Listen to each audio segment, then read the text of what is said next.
Hello everyone, welcome back to GDC classes. और आज के सेशन में हम आपके आइसोमेरिज्म इन मोनोसेक्राइड को डिस्कस करने वाले हैं। इपीमर क्या होता है, एनोमर क्या होता है, आपका इनेंशियोमर क्या है, म्यूटर रोटेशन क्या है, ये सारे टॉपिक्स को आज हम डिस्कस करने वाले हैं। साथ ही साथ आपके प्रीवियस एग्जाम में आए हुए क्वेश्चन को भी डिटेल में डिस्कस करेंगे कि किस टाइप के क्वेश्चन आपके स्टीरियो आइसोमेरिज्म से क्वेश्चन पूछे जाते हैं कार्बोहाइड्रेट टॉपिक से। तो चलिए आज का सेशन को स्टार्ट करते हैं, देखते हैं क्या होता है इपीमर, एनोमर एंड म्यूटा रोटेशन।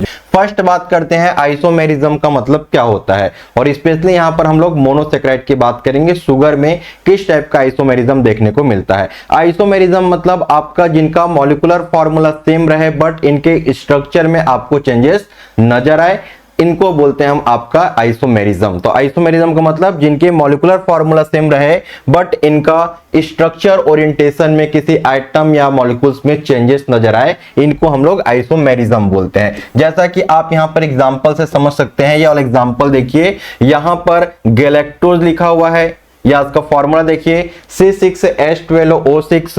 यहां पर ग्लूकोज का मॉलिक्यूलर फॉर्मूला देख सकते हैं C6H12O6 और मेनोस। ये तीनों क्या है, आपका हेक्सो शुगर है। तीनों का मॉलिक्यूलर फॉर्मूला सेम है बट इनके स्ट्रक्चर में आपको डिफरेंस नजर आएगा, और इन्हीं को हम लोग क्या बोलते हैं, आइसोमेरिज्म। अब इसके भी अलग अलग टाइप्स होते हैं। जैसे यहां पर फर्स्ट हम लोग बात करते हैं इपीमर। इपीमर क्या होता है, तो इपीमर का मतलब देखिए, when two monosaccharide unit differ from each other in their configuration around a single carbon is called, क्या बोलेंगे उसको, इपीमर बोलेंगे। जब दो मोनोसेक्राइड की बात करें, एक दूसरे से किसी पर्टिकुलर कार्बन के रिस्पेक्ट में उनके स्ट्रक्चर में आपको चेंजेस नजर आए, इनको बोलते हैं इपीमर। राइट, एग्जांपल से समझते हैं और वहीं से ही आपके एग्जाम में क्वेश्चन पूछा जाता है। जैसे सबसे पहले हम लोग आपका ग्लूकोज और गैलेक्टोज की बात करते हैं। दोनों का मॉलिक्यूलर फॉर्मूला सेम है C6H12O6। यहां पर देखिए 1 2 3 4 5 6 1 2 3 4 5 6 दोनों आपके हेक्सो शुगर के एग्जांपल हैं, बट इनमें डिफरेंस क्या है तो आप नोटिस करो। यहां पर भूल जाओ, इसको भी भूल जाओ, मेनोस की बात, हम यहां पर ग्लूकोज और गैलेक्टोज को कंपेयर कर रहे हैं। दोनों को स्ट्रक्चर में आप देखोगे तो कार्बन नंबर 4 पे आप नोटिस करो ग्लूकोज और गैलेक्टोज का। तो कार्बन नंबर 4 पे जो OH है ये आपको राइट साइड नजर आ रहा है ग्लूकोज में, और गैलेक्टोज में यही OH जो है आपका लेफ्ट साइड नजर आ रहा है। और बाकी स्ट्रक्चर आप देख सकते हो दोनों आपके सिमिलर हैं। मतलब कार्बन नंबर 4 पे ग्लूकोज और गैलेक्टोज एपीमर शो करते हैं। ये क्वेश्चन आपके एग्जाम में कई बार पूछा जा चुका है कि ग्लूकोज और गैलेक्टोज कार्बन नंबर 4 पे क्या शो करते हैं, आपका एपीमर शो करते हैं। अब नेक्स्ट बात करते हैं, नेक्स्ट कंपैरिजन करिए यहां पर ग्लूकोज और मेनोस को। तो ग्लूकोज और मेनोस का दोनों का फॉर्मूला तो आपको सेम नजर आ रहा है, 6 कार्बन है दोनों में। अब इनका आप कंपेयर करो, सेकंड को नोटिस करो, कार्बन नंबर सेकंड को आप नोटिस करो। कार्बन नंबर सेकंड पे यहां पर मेनो शुगर में आपका OH का पोजीशन आपका लेफ्ट साइड में नजर आ रहा है, और ग्लूकोज में यही आपका राइट साइड नजर आ रहा है। क्लियर हुआ, मतलब ग्लूकोज और मेनोस कार्बन नंबर 2 पे क्या शो करते हैं, आपका एपीमर शो करते हैं। तो क्लियर हुआ, एपीमर का मतलब जब दो मोनोसेक्राइड यूनिट एक किसी पर्टिकुलर कार्बन के रिस्पेक्ट में उनका स्ट्रक्चर ओरिएंटेशन चेंजेस हो, इनको हम लोग एपीमर बोलते हैं। ये तो हो गया एपीमर। अब एनोमर क्या होता है, तो एनोमर का मतलब होता है कार्बन नंबर फर्स्ट। अभी हमने डिस्कस किया कि ग्लूकोज और गैलेक्टोज कार्बन नंबर 4 पे, ग्लूकोज और गैलेक्टोज कार्बन नंबर 4 पे क्या शो करते हैं, एपीमर शो करते हैं। फिर हमने डिस्कस किया ग्लूकोज प्लस मेनोस कार्बन नंबर 2 पे क्या शो करते हैं, एपीमर शो करते हैं। अब कार्बन नंबर 1 की बात करें तो कार्बन नंबर 1 को बोलते हैं एनोमर, ठीक है। और कार्बन नंबर 1 पे कोई चेंजेस नजर आएगा, इसको हम लोग एपीमर नहीं बोलते हैं, इनको हम क्या बोलते हैं, आपका एनोमर। तो एपीमर और एनोमर में यही डिफरेंस है कि यहां पर हमें कार्बन नंबर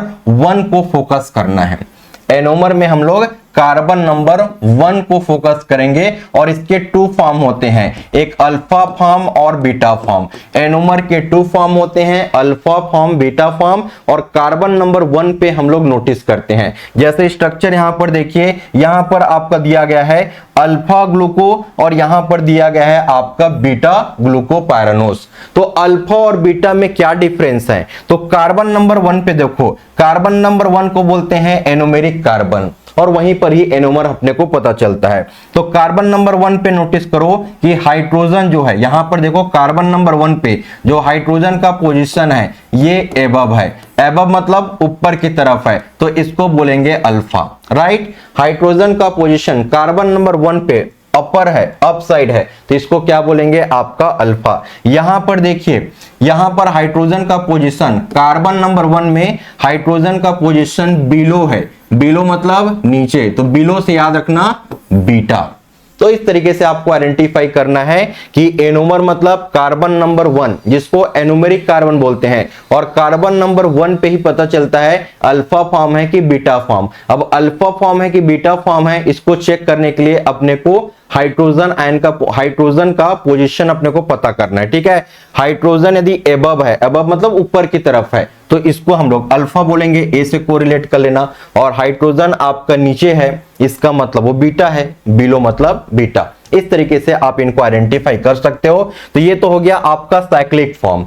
इस तरीके का आपका फॉर्म में दिया रहा है, तो आप किस तरीके से आइडेंटिफाई करोगे? यहां पर देखिए, लेफ्ट साइड में आपका हाइड्रोजन होगा तो उसको अल्फा बोलेंगे, और राइट साइड में प्रेजेंट होगा हाइड्रोजन, तो इसको हम लोग बीटा बोलेंगे। तो इस तरीके का यदि स्ट्रक्चर दिया गया हो तो आप राइट लेफ्ट के हिसाब से इनको एनोमेरिक कार्बन में अल्फा बीटा बताएंगे, और साइक्लिक फॉर्म में दिया होगा तो फिर अप और डाउन, अबव, बिलो, इस तरीके से आप आइडेंटिफाई करेंगे। नेक्स्ट बात करते हैं म्यूटा रोटेशन। म्यूटा रोटेशन का मतलब क्या होता है? म्यूटा रोटेशन मतलब होता है change in the optical rotation, ठीक है। इसका मतलब क्या होता है? Change in the specific optic rotation is called mutarotation जो होता है। तो इन्हीं का जो कन्वर्जन होता है अल्फा से बीटा फॉर्म, राइट, ठीक है, स्पेशली ऑप्टिकली रोटेशन होता है अल्फा से बीटा फॉर्म में, तो इनको बोलते हैं म्यूटा रोटेशन। और एक इंपॉर्टेंट चीज, जो सुक्रोज होता है ये do not show the mutarotation. Mutarotation आपको सुक्रोज में देखने को नहीं नजर आएगा, ये एक इंपॉर्टेंट पॉइंट है। सुक्रोज से रिलेटेड क्वेश्चन पूछा जाता है कि सुक्रोज जो है डाइसेक्राइड है, first question. Second question, sucrose को इन्वर्ट शुगर बोलते हैं। सुक्रोज में आपका ग्लूकोज और फ्रुक्टोज प्रेजेंट होगा, और ये एक इंपॉर्टेंट पॉइंट है कि जो सुक्रोज होगा ये हमारा म्यूटा रोटेशन शो नहीं करेगा। क्लियर? और म्यूटा रोटेशन का डेफिनेशन क्या होता है आपका? Change in the specific optical rotation. तो अल्फा और बीटा फॉर्म में लोग चेंजेस होते रहते हैं जब तक का इक्विलिब्रियम मिक्सचर अचीव ना हो जाए। चलिए, अब कुछ क्वेश्चन को सॉल्व करने से पहले एक दो पॉइंट्स और यहां पर डिस्कस कर लेते हैं। अब नेक्स्ट पॉइंट हम लोग डिस्कस करते हैं आपका ग्लूकोज का ऑक्सीडेशन और ग्लूकोज का रिडक्शन। ये क्वेश्चन भी एग्जाम में पूछा जाता है कि जब ग्लूकोज का हम लोग ऑक्सीडेशन करेंगे तो ऑक्सीडेशन करने से क्या बनता है? आपका ग्लूकोरोनिक एसिड। ग्लूकोज का ऑक्सीडेशन करने से ग्लूकोरोनिक एसिड बनेगा, और ग्लूकोज का जब रिडक्शन करेंगे तो क्या बनता है? आपका सॉर्बिटॉल बनेगा। अल लास्ट में क्या बना हुआ है? अल। अल का मतलब क्या होता है? अल्कोहल। तो सिंपल से आपको याद रखना है कि जब हम लोग शुगर का क्या करते हैं? रिडक्शन कराएंगे तो क्या बनता है? अल्कोहल। और ये क्वेश्चन एग्जाम में पूछा जा चुका है। फ्रुक्टोज जो हमारे फ्रूट में प्रेजेंट होगा, और इसका जब हम लोग रिडक्शन कराएंगे तो एक तो डी मेनिटॉल बनेगा और साथ ही साथ सॉर्बिटॉल बनेगा। क्लियर? अब हम लोग प्रीवियस एग्जाम के क्वेश्चन को सॉल्व करते हैं। फर्स्ट क्वेश्चन देखिए, जीपेट का है आपका, identify the pair of C4 इपीमर। तो इपीमर की बात कर रहा है, तो यहां पर C4 कार्बन नंबर 4 पे कौन इपीमर शो करता है? आपका ग्लूकोज एंड गैलेक्टोज। ग्लूकोज और गैलेक्टोज जो है ये कार्बन नंबर 4 पे क्या शो करते हैं? आपका इपीमर शो करेंगे। क्वेश्चन आपसे पूछा जाए कार्बन नंबर 2 पे कौन इपीमर शो करता है? तो कार्बन नंबर 2 पे जो है आपका ग्लूकोज प्लस मैनोस। तो ग्लूकोज प्लस मैनोस जो है ये शुगर कार्बन नंबर 2 पे क्या शो करते हैं? इपीमर। कार्बन नंबर 1 की बात करें तो कार्बन नंबर 1 पे इपीमर नहीं होता। कार्बन नंबर 1 पे क्या होता है? एनोमर होता है, जिसके 2 फॉर्म होते हैं, अल्फा फॉर्म और बीटा फॉर्म। अल्फा फॉर्म पहचानने का तरीका क्या है? हाइड्रोजन को देखना है। हाइड्रोजन यदि एबव होगा, हाइड्रोजन जो होगा ये एबव, एबव मतलब ऊपर, तो इसका मतलब ये अल्फा फॉर्म है, और बीटा मतलब हाइड्रोजन बिलो रहेगा कार्बन नंबर 1 पे, तो इसको हम लोग बी फॉर्म बोलेंगे, बीटा फॉर्म बोलेंगे। क्लियर? चलिए नेक्स्ट क्वेश्चन की तरफ मूव करते हैं। नेक्स्ट क्वेश्चन आ गया आपके लिए कि C2 epimer of glucose is, तो C2 मतलब कार्बन नंबर 2 की बात चल रहा है आपका, तो कार्बन नंबर 2 पे आपका मेनोस कौन शो करता है, आपका एपीमर मेनोज और ग्लूकोज, ये दोनों कार्बन नंबर 2 पे शो करते हैं। Next question, if two monosaccharide differ in their structure around a single carbon they are called, क्या बोलते हैं जब टू मोनोसेक्राइड, अभी हमने एग्जांपल देखा ग्लूकोज और गैलेक्टोज और ग्लूकोज और मेनोज, तो इनमें हमको चेंजेस नजर आया कार्बन नंबर 2 और कार्बन नंबर 4 पे, तो इसको क्या बोलते हैं, इपीमर बोलते हैं। क्या बोलेंगे, इपीमर, ये इसका करेक्ट आंसर होगा।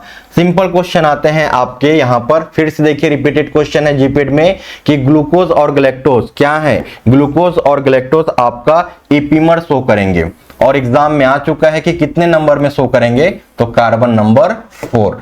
नेक्स्ट क्वेश्चन, यहां पर रिडक्शन से क्वेश्चन आपके एग्जाम में आ चुका है कि फ्रुक्टोस जिसको कीटोन शुगर बोलते हैं आपका, इनका जब हम लोग सिंपल रिडक्शन करेंगे तो क्या बनेगा, तो इनका रिडक्शन कराने से अल्कोहल बनेगा, और स्पेशली यहां पर मेनिटॉल प्लस जॉर्बिटॉल बनता है। तो करेक्ट आंसर इसका क्या होगा, डी इसका करेक्ट आंसर होगा। मेनिटॉल कब बनता है, जब मेनोस शुगर का क्या करोगे, रिडक्शन कराओगे। जॉर्बिटॉल कब बनता है, जब ग्लूकोज का रिडक्शन कराओगे तो क्या बनता है, जॉर्बिटॉल बनता है।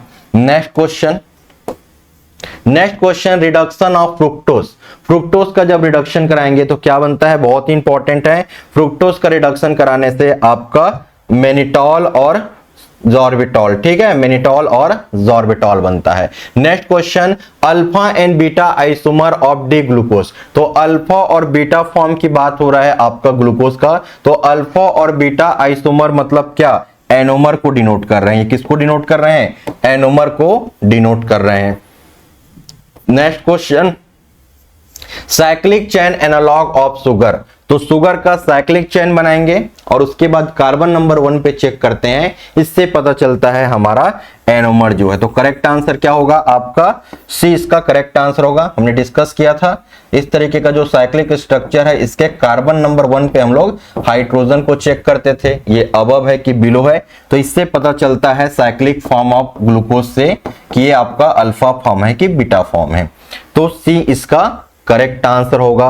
बात करें आपका डायस्टेरियोमर क्या होता है और एक इनेंशियोमर होता है, एक आपने सुना होगा टर्म्स इनेंशियोमर और एक होता है आपका डायस्टेरियोमर। तो इनेंशियोमर का मतलब होता है मिरर इमेज, टू कंपाउंड क्या शो करते हैं, मिरर इमेज शो करते हैं। मिरर इमेज मतलब उनका राइट साइड लेफ्ट साइड नजर आएगा, लेफ्ट साइड का राइट साइड नजर आएगा, ये होता है मिरर इमेज। डायस्टेरियोमर का मतलब क्या होता है, not mirror image, not mirror image, और इसी के ही फॉर्म होते हैं आपका, डायस्टेरियोमर के ही फॉर्म होता है आपका इपीमर और एक होता है आपका एनोमर।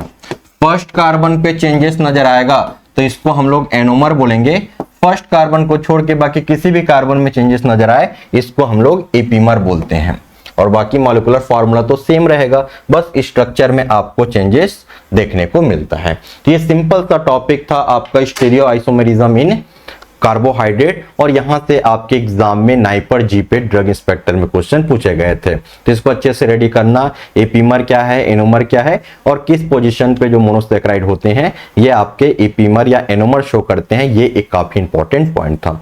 तो आज के लिए बस इतना ही, और इस तरीके के इंफॉर्मेटिव वीडियो को देखने के लिए आप जीडीसी के ऑनलाइन प्लेटफॉर्म से जुड़े रहें। Thank you so much.